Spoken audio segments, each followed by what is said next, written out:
Assalamualaikum warahmatullahi wabarakatuh. Allah menciptakan manusia dengan segala kelebihan dan kekurangannya. Allah juga melapangkan dan menyempitkan rezeki bagi siapapun yang dikehendakinya. Oleh karena itu, manusia saling membutuhkan dan saling ketergantungan antara satu sama lain, di antaranya terkait materi dan pekerjaan. Sehubungan dengan hal itu, maka Islam mensyariatkan qiraat dalam mengatur perekonomian umat manusia.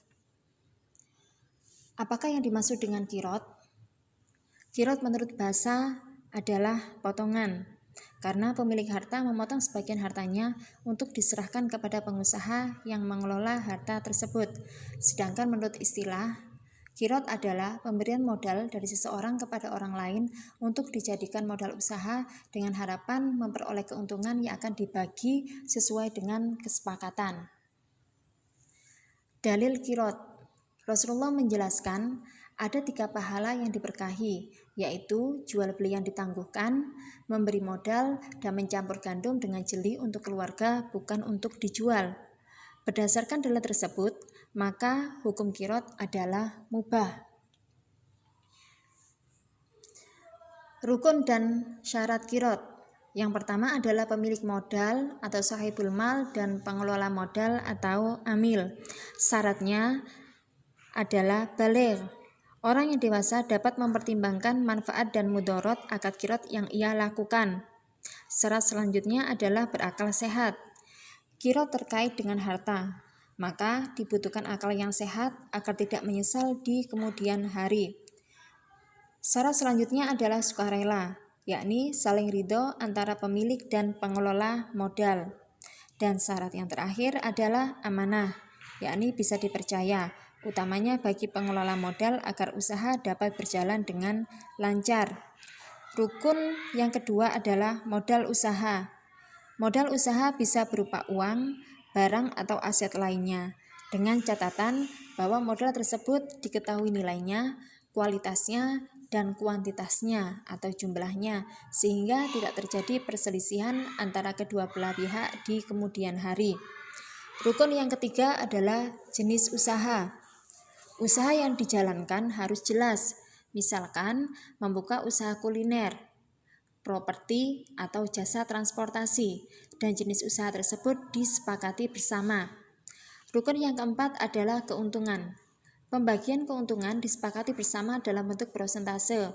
Misalkan pemilik modal mendapatkan 30% dan pengelola modal mendapatkan 70% dari keuntungan, atau pemilik modal mendapatkan 40% dan pengelola modal 60%. Hal itu sesuai dengan kesepakatan kedua belah pihak. Jika terjadi kerugian, maka yang menanggung kerugian tersebut adalah pemilik modal, kecuali jika kerugian tersebut disebabkan oleh kelalaian pengelola modal. Rukun yang terakhir adalah ijab qabul. Akad perjanjian qiraat ditandai dengan serah terima modal dan sebaiknya dituangkan dalam perjanjian yang menghadirkan saksi.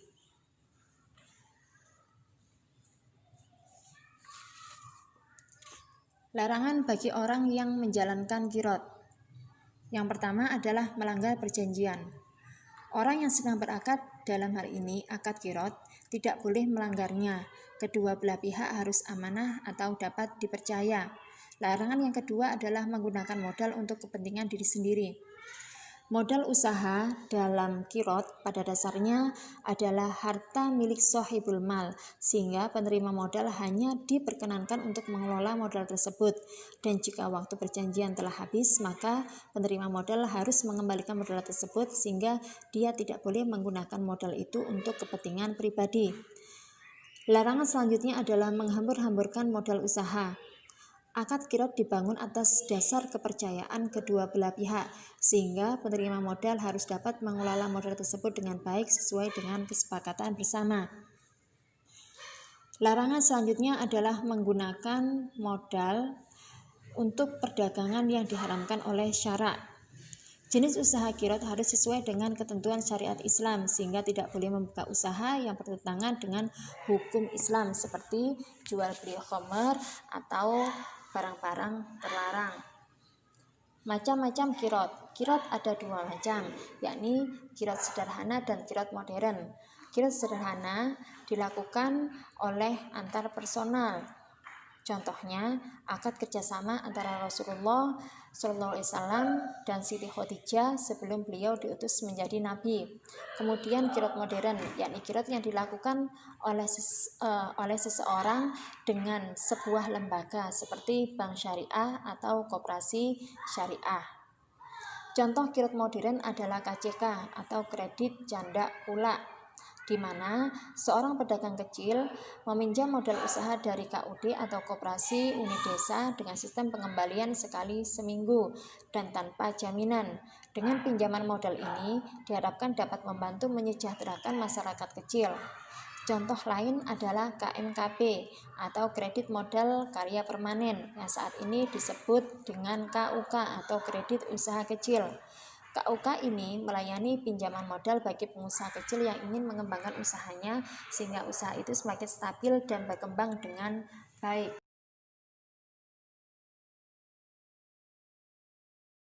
Hikmah kirot. Yang pertama adalah membantu sesama dalam mencukupi kebutuhan hidup.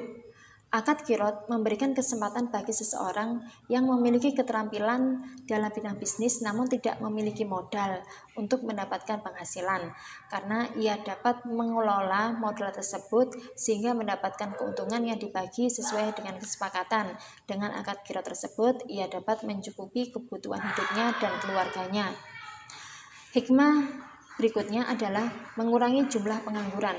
Dengan adanya akad kirot, maka dapat membuka peluang bagi seseorang yang tidak memiliki pekerjaan untuk memulai usaha baru dengan meminjam modal dari seseorang atau lembaga, sehingga memiliki penghasilan yang pada akhirnya dapat memperkuat ekonomi masyarakat secara umum.